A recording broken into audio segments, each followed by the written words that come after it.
Hi students, today we are going to see the topic is cluster analysis, which is the in the unit 4. We just talk about the cluster analysis. We need to tell what is cluster. Here we are having the cluster analysis topic. In that they are given the definition is the process of grouping a set of objects. So we are making some set of objects into a group that is called cluster. Then what is the use of cluster? If all the data in a single place, so we cannot easily differentiate and we cannot easily access. So if you divide the data into a different group based on the similarity.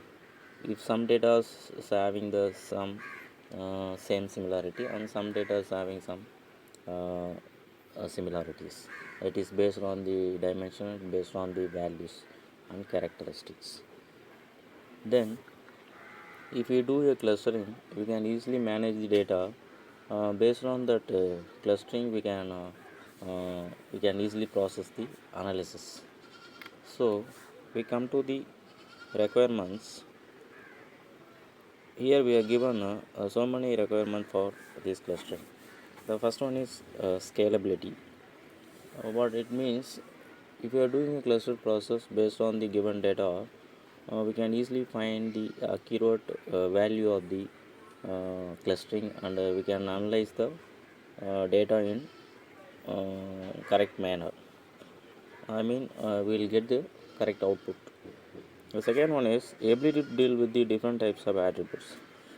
In the data set, we are having different types of data in our hand, so we have to make that clustering and we have to find the analysis.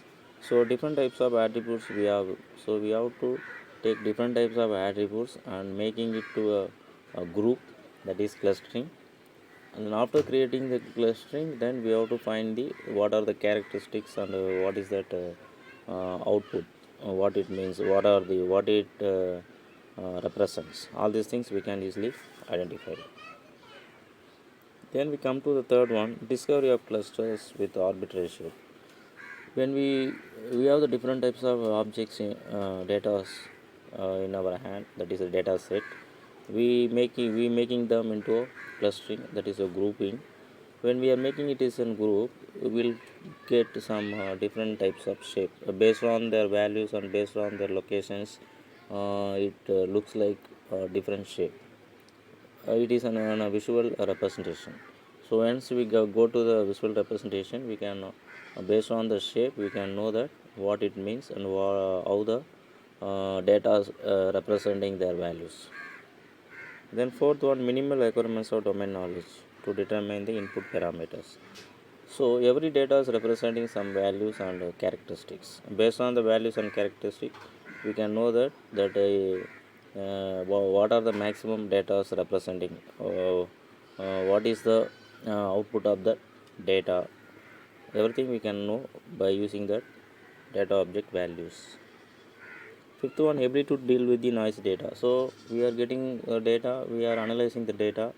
Some data is not necessary and some data is not relevant to that analysis, relevant to the our process, because our process is making the clustering, and based on the clustering report, we are finding the analysis.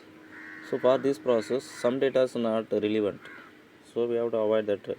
We have to find and we have to avoid that one. Then incremental clustering. So we are finding the data which is similar to the each clustering, that is each group. So we are making the data into different types of groups. That each group is we are telling that is this cluster. So once the data is added to the each cluster, the clustering shape and it is the size of the clustering will increase. That is a representation of that one. Then high dimensionality. High dimensionality means every data is representing these values in different manner. It means if we are collecting the data for marketing for home appliance, means that the value is representing the where the home appliance is sold, that is area of the market, and what type when it has sold, that is a period, and how many OML planes are sold. So we are getting the count, everything we are getting, each one is representing as dimension. So we get all the dimensions, and we set some condition. Based on that condition we are finding that analysis, that is constraint based. Then we are finding the output, that is the analysis process. That output we telling that which one is maximum usability, that which data we get it which is maximum for output. Then types of data cluster analysis. The first one is internal scaled variable. The second one, we are having the types of data in cluster analysis. The first one is interval scaled variable, second one is a binary variables, third one categorical, fourth one variable, fifth one vector objects. The first one is interval scaled variables. It shows that we have the different types of values. For example, weight, height, latitude. So every data is representing some objects. That objects values. That values is we are getting that values for your processing, for clustering, and we are use it for analysis, and we are getting the knowledge from that values. So these all the common values wherever is interval scaled variables. Second one is a binary variables. Binary variables we can represent by the value 1 or 0. Binary variables we can represent by the two method. One is symmetric and asymmetric.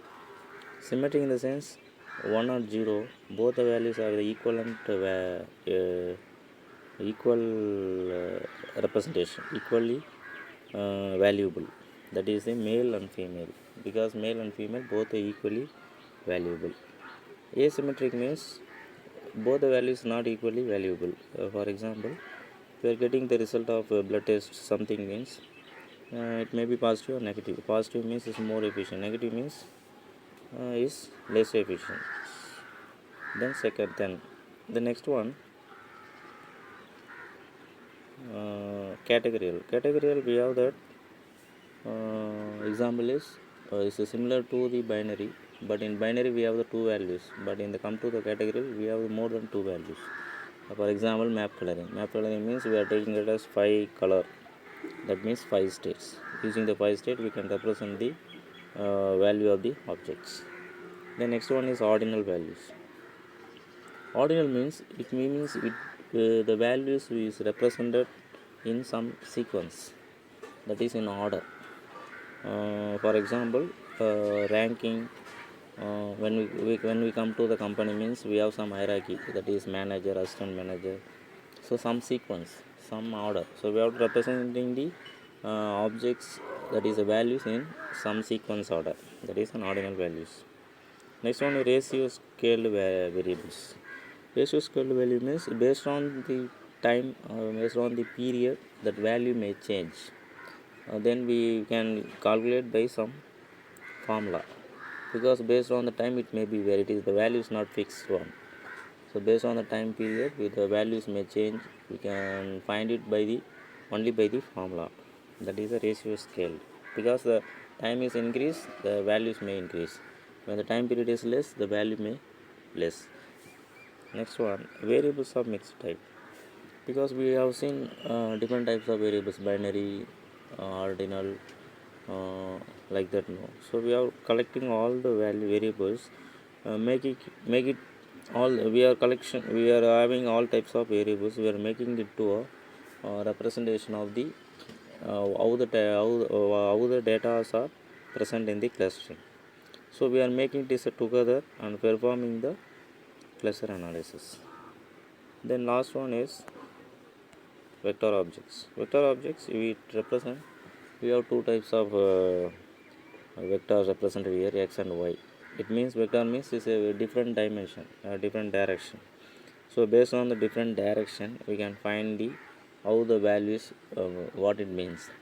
If you take it in one direction, how the values goes. If you take it in another direction, how these values may represent. Here they represent the all the vectors depend by the cosine formula. Then we see the categorization of the major clustering. That is, clustering has different types of methods. The first one is partitioning method, second one hierarchical method, third density method, fourth one grid method, fifth one model based method. In the partitioning method,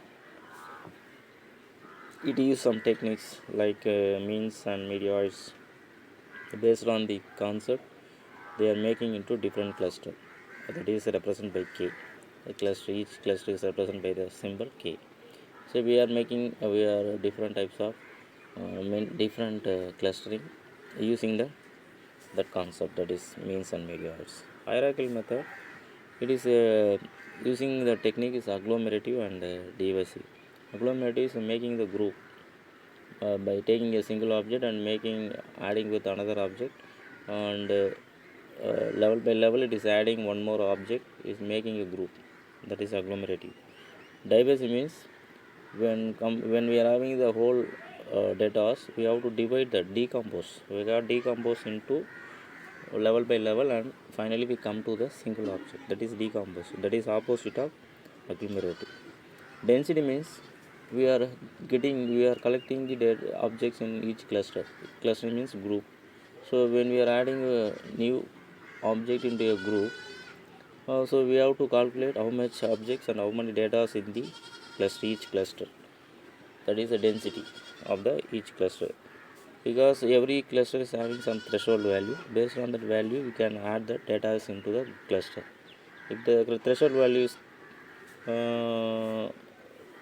exists, means we cannot add the data into that particular cluster. Grid based is similar to that one. For every data objects in a cluster is making some grid structure, because for every cluster we have some definite number, for n number of fixed n number of data objects present in the cluster. That n number of data is making that one structure, that is one grid form structure.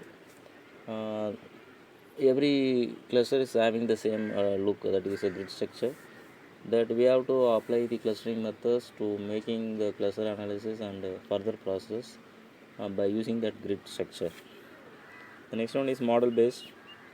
Model based, we have the high dimensional and constraint based. High dimensional means every data in the cluster is representing some dimension. If the data objects is having more dimension, that will be useful for making the analysis easy. So that type of data is making into a group cluster. When come to the second one, constraint means we have to set some constraint. So this much of dimension, or this much of value, this much of range. So all these things we have to represent manually. So any objects or any data come to that particular condition, that will be considered for clustering. So these are all the methods we are using for making the clustering methods. The next topic, partitioning method, we will see in the next video. Thank you.